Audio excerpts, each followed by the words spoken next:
How to stop overcharging iPhone. To get started, first of all go ahead and open up the Settings application on your phone.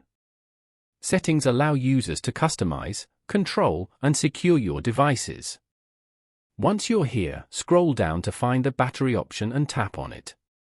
This section provides a detailed breakdown of your battery usage and overall health.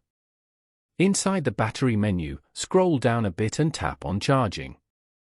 Under the Charge Limit section, you can set a maximum charge percentage for your phone. Simply drag the slider to your desired limit, such as 85%, to stop charging at that level. This way, you get more control over your experience with the device and how you use it. Following these steps, you can easily stop overcharging on an iPhone. Thank you for watching. Please leave a like if this tutorial helped you, or leave a comment below if you have any questions related to the video.